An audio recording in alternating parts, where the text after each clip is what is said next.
MrLongchamp is here! Yeah, it's your boy Champ, and this is the Champ is Here show. Hey, what's going on, guys? It's your boy MrLongchamp here, co-hosting. Yeah. Okay. Yo, I just wanna just get right into it. This week has been going in light speed for your boy. You know, I've been reading more. I've been reading Napoleon Hill, Law of Success. Mm-hmm.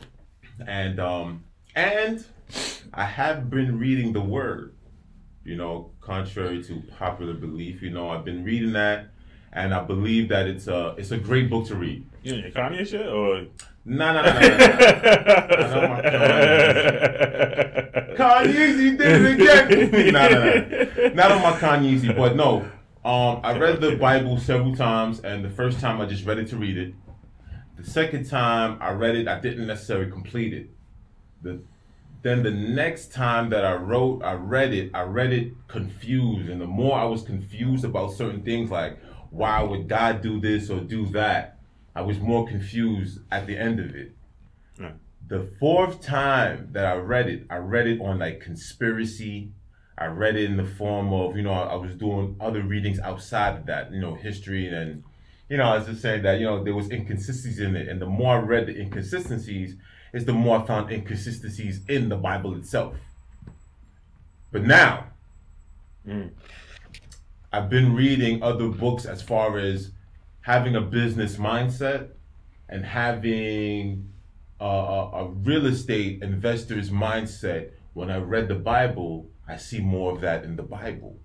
And it's like a phenomenal book. Once you take out the theology out of it and you read it in an esoteric format, and you read it, you know, just regular, you see that it's actually a great book. Yeah, man. You could use it for a lot of different analogies and compare it to life and compare it to yourself. I know you said that before too. I think you said that a few episodes ago. But yeah, you could definitely use it to experience. So now, like, for example, Gabe, the first real estate transaction was between God and Adam. When he gave him the Garden of Eden, he said, listen, I'm going to give you dominion. So basically he said, listen, I'm putting you in the place of me. You see what I'm saying to you? You're going to run this land in my place. So right there, that when God created you in the image, he created you to be like him. That's why he created you in his likeness. As a ruler. As a ruler. As a king. You see what I'm saying to you? Mm-hmm. Because I learned from Earl Nightingale. He said that what separates you from an animal is your mind. Because when you split an animal open and you split a person open, it looks the same. Kidneys, heart, liver, everything is there. But what separates you is your mind. The fact that you can discipline yourself, okay? And you can try to achieve things in the future. Zig Ziglar said, when there's hope in the future, there's power in the present.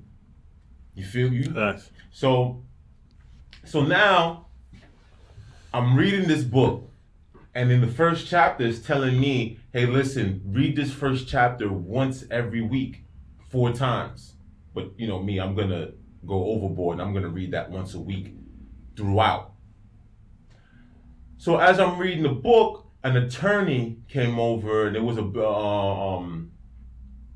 these attorneys were having a get-together at the restaurant. And he's like, hey, what are you reading? I said, Law of Success. I'm like, yeah, I'm reading the first chapter over because I got to do it over and over and over. He said, oh, you taking it serious? I guess that's the first rule, right? You got to take it serious. I was like, yeah, that's exactly what it is. So, like I said, now I'm reading the third law. It says law of habit. Basically, it's the law of saving. And it's saying that you gotta save money, because when you save money, there's opportunities that come about that you can use that money for. And it was a quick story, because this book, you know, obviously the money is not equivalent to what's now. But sometime in the 1920s, there was a dude who was saving $5 a week. And when he saved $5 a week in 3 years, he accumulated $900. His company was going under, and he gave the company the $900 and reinvested it. Few months later, business was thriving again, became a partner.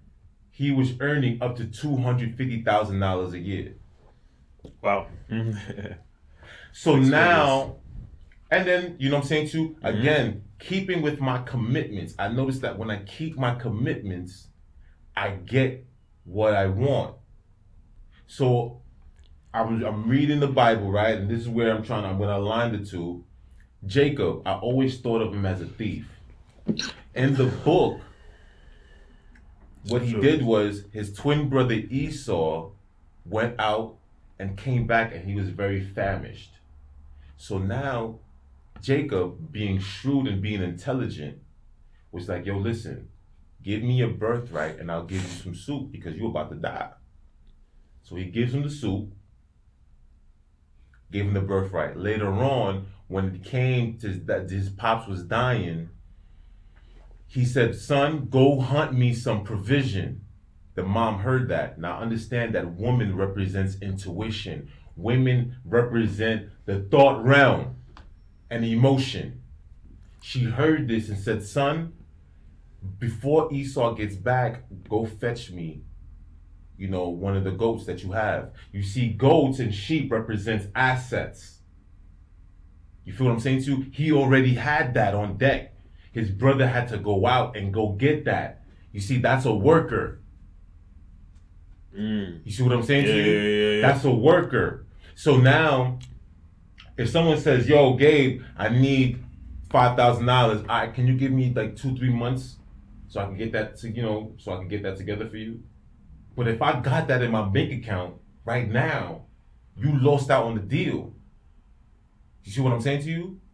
So when Jacob went and got the goat, put on the fur, yeah, he tricked him, kind of, but he went to his pops, and his pops said, who are you? I said, I am Esau. So basically, when you humble yourself, I am who you, whatever you want me to be. You want me to do this? I'm going to do that. You want me to sweep up the front? I'll do that. I'm not a janitor, but I'll be a janitor for you right now. You feel what I'm saying to you? Yeah. So I'm reading the Law of Success, and that story came in alignment, and I'm like, yo, that's dope. You know, that's fire. That these two stories that are coming in alignment in real time. A few weeks ago, this young lady invited me to come to her church. So I'm not really the church type, but I'm like, you know what? I said I'm gonna go. Now I worked last night, and then I had to open up, so I was really tired. But I had to keep my commitment. I said, I don't know what I'm going to get from this. Maybe I'm going to go over there. Might meet somebody, network. Yeah, I'm going to network. Yeah. So remember, in the end of the story, it was Jacob who got the blessing. And I understand the power of a blessing. I never forgot about that. So I go to this church. I'm like, what is this? It's kind of old. It looks like one of those rundown churches. I'm like, yo, what? I'm like, yo, be optimistic. I don't know what I'm going to get from this. Right. So I'm there, you know, put your hands up, you know, cry. I'm just like, all right, you know, whatever. So now, in the 11th hour, they're like, yo, who's going to accept Jesus, this, that, and the third? And I'm just sitting there, you know, I'm like, you know what I'm saying, like, whatever. Stand up, I'm not standing up. I'm like, I've been here before, I already know what's going on. I'm just, whatever. You know what they were preaching on that night? Because me and my boy were talking about Cain and Abel, and Jacob and Esau. Yeah. It just so happens that this guy is preaching on Cain and Abel and Jacob and Esau, and I'm like, oh wow, okay, cool, no problem. I'm like, all right, cool, no problem. I'm like, it's funny. So now at the end of the sermon, he's like, where's Kevin? And then he comes up to me, and he's like, listen, brother, you haven't been here in a long time. Doesn't know me at all. You haven't been here in a long time. But there's something happening in you. I can feel it. Something's changing inside of you. And I'm like, oh my God, how do you know? I got my hands up. Put your hands up. I got my hands up. He's like, there's something happening. I don't know what it is with you, brother. I don't know. But there's going to be an explosion in you. Pause. There's gonna be an explosion in you, whatever. So, and then in my mind, you know, I like what he was doing, and I was like, yo, I could be that. You know what I'm saying too. If I would ever, when I was younger, I said if I ever, I thought about being the preacher or whatever because I love speaking and I love talking to people. You know what I'm saying? I love helping people. But I'm like, if I would ever be a preacher, I would be like Reverend Ike. Reverend Ike is dope because he preaches on money and he brings the business aspect out of the Bible, out of the Word. You see what I'm saying to you? Yeah. So I got a spiritual connection, but logically. If you know what I'm saying.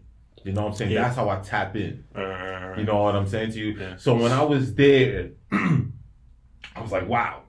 And then I noticed, I'm like, wow, as long as I've been keeping up with the readings in the book, and every time I said I was gonna do something came out of that on the back end. Right. Law of compensation, law of reaping and sowing. If you put in, Mother Nature gives back tenfold. Okay? Yeah. I don't know how I'm doing this, people. Don't know how, but I trust in a bigger power, a bigger force, whatever you want to call them. You want to call them God, you want to call them source, you want to call them infinite intelligence. It's all the same thing. The universe, whatever. I'm not going to go into semantics, you know what I'm saying? I'm not going to go into, the wording. How you view it's whatever. You know what I'm saying? Because I'm not preaching on morality. I'm just preaching on positivity. I'm preaching on success. That's what I want to talk about right now. So it was just dope. And I just noticed that everything that I don't know. I'm like, yo, I don't know how I'm going to pay my rent. I don't know nothing. I went in, paid for the fees, for the licensing. I don't know how I'm doing it. And then shout out to my homegirl, Olivia. I love you. I woke up just telling her whatever. Woke up, held me down. I'll go on my phone, deposit, transfer. I'm like, ooh. This is my life story. I don't know. I don't know. Things is happening for me. You feel what I'm saying to you? Gabe here is going to say, yo, I'm going to hold you down, Kev. You know what I'm saying to you? I don't know. The fact that I'm thinking about this, the frequencies happening, people are just coming in because I want to help people. People are coming to help me. The more I give is the more I get. And that's what we got to tap into. That's what we got to just understand.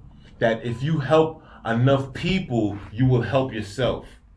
That's how you build value. You got to put value out into the world. Yeah, you can bring that back to yourself. 100%, man. 100. Yeah. So my man Trey, shout out to Trex. He was like, "Yo, people are your greatest resource," and I'm gonna add to that: time is your greatest resource. People are second.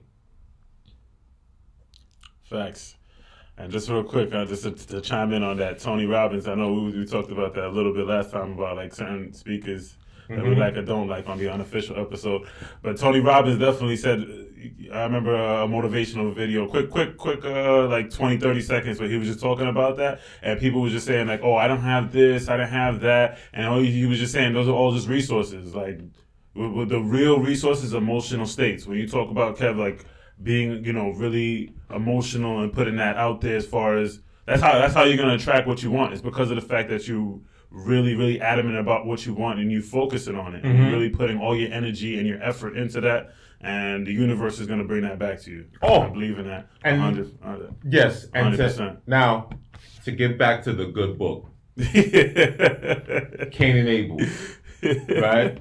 You see the difference between Cain and Abel is that when Cain brought his sacrifice up, he brought all the provisions, because understand that when I read outside the Bible, Cain wasn't just a gardener. He dealt with irrigation, the plumbing system in the garden. All right, so he understood the ground for real.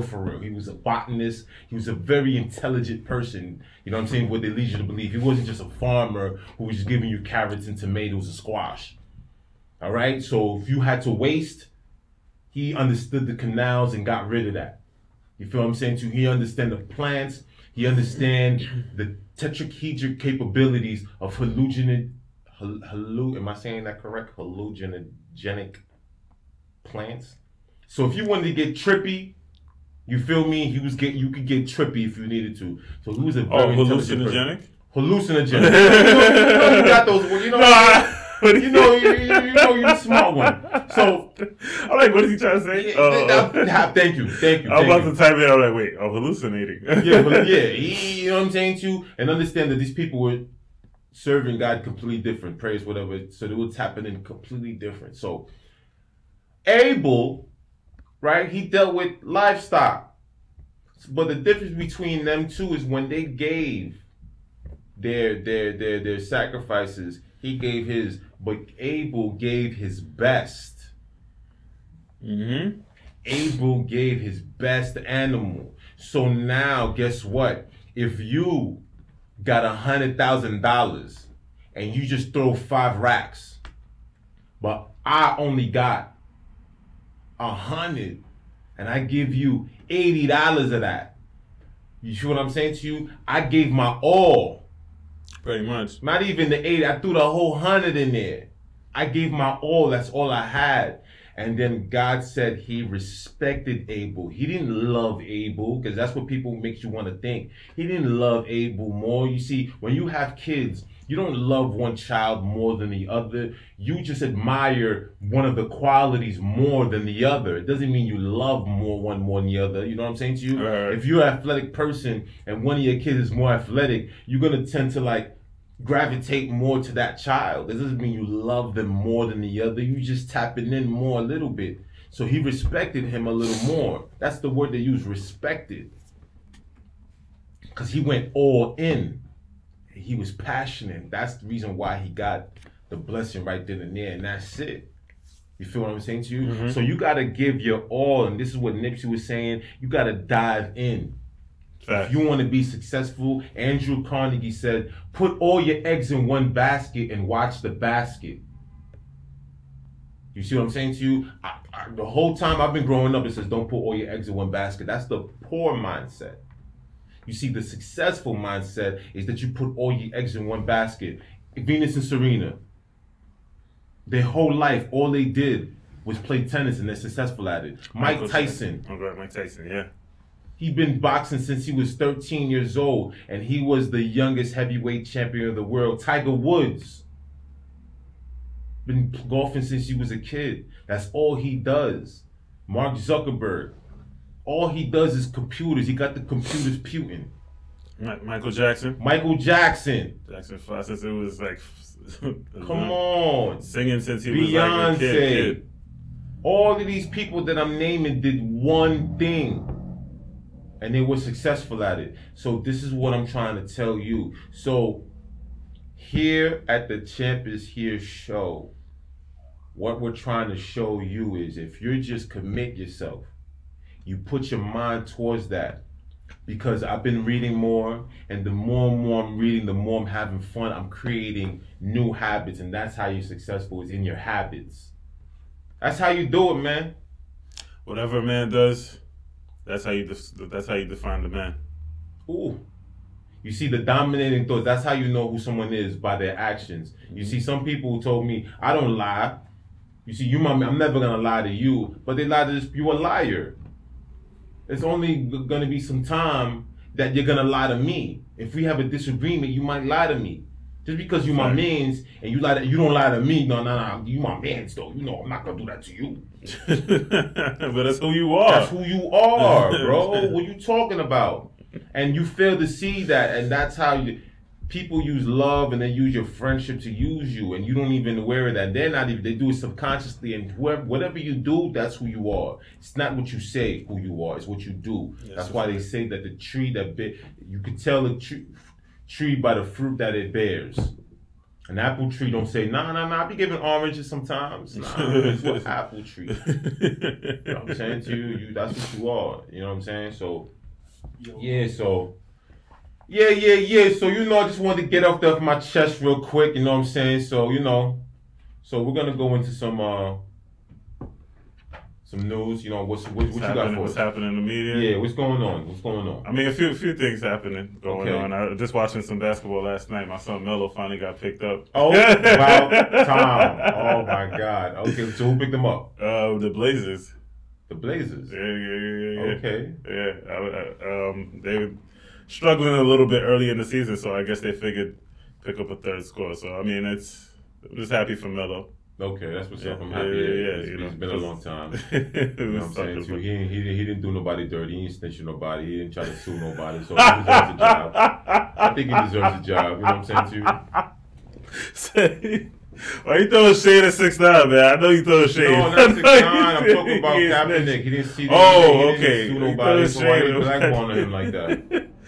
You know what I'm saying? Why they doing him like that? Kaepernick is still in the news too. I think some teams was checking out his workout, but then Yeah, I heard he tweeted something that working out with. Which team was that? He supposed to have like a workout on Saturday, and certain NFL teams supposed to send like scouts to go and look at him work out, like throw the ball, kind of like a pro day kind of shit. We're gonna play catch. Yeah. See what happens. I think I was just seeing this morning though, like a few teams might be pulling out, like not showing up. But okay, I wish him the best too. All right. Yeah.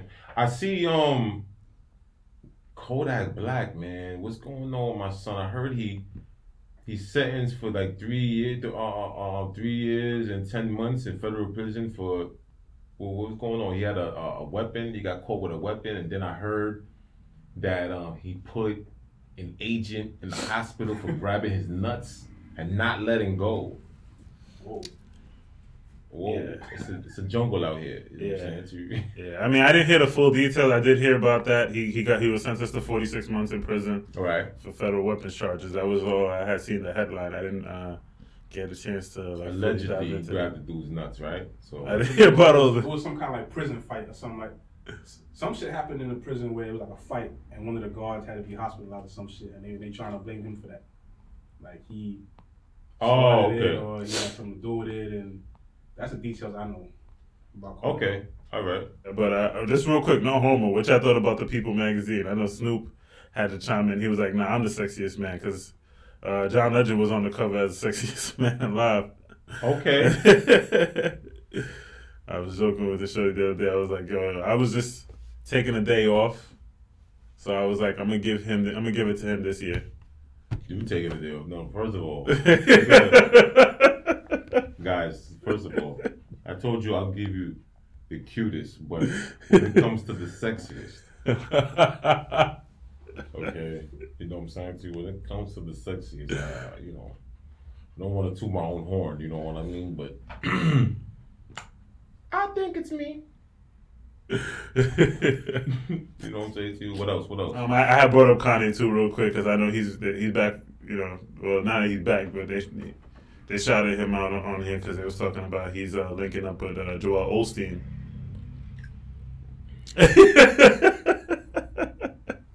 Kanye, what are you doing, bro? Joel Osteen? Isn't that the guy that during the flood he wasn't trying to help nobody? Something like that. I know he owned a mega church. Yeah, man. He's like, yo, you got all this money. You can't come in here. I gotta go somewhere else. Yeah, that's what it was. He wasn't helping them with. Joel Osteen, yo, what is going on? All right, so yeah, Joel Osteen is a televangelist who's making that bread, selling hope. Yep. And he falls along the line of like Creflo Dollar, who's another one. Yeah, with them super mega churches buying jets and stuff. Yeah, he was like, she told the church, he's like, listen, I need a new jet. Right? This old jet I need something more John Blaze than that. This jet, I'm looking on Lifestyle of the Rich and Famous. These guys got better jets than me. And I believe I deserve a new jet. So he was like, guys, I need you guys to raise the money. Okay? And I need a new jet, guys. You know what I'm saying? I need it, color pink. You know what I'm saying to you? With all the fixings. You know what I'm saying? I need all the scanners. I need all the widescreens. I need the air conditioning. I need the best leather seats. I need to be comfortable in the plane. I need to do my thing. You know what I mean? So this is what I was saying when you was asking me that day about Kanye. How I felt about that. If I feel like he's legit with the church and everything, and I said I had to wait and see, and now he's teaming up with these people. So now it's bring me back to question his his real agenda behind it. It's a business move because now he got Jesus King out. He's trying to get more. Yo, Gabe, what's going on? You were supposed to get this thing. What's going on with the sound effects? I need the bum bum bum bum. You know what I'm saying? I need those. I need the bombs. I need the I need the guns. You know what I'm saying? What was going that up on? As we get sound effects in the background. Yeah, I need the sound. What's going on with my sound effects, man? We need our own sound effects. I got you. Yeah, we supposed to have these sound effects. Bam, bam, bum, bum. Oh, yeah, put me on the spot, man. I got you, bro. Yeah, on the spizzy. Yeah, you heard it first, guys. Yeah, I'm happy it's on camera.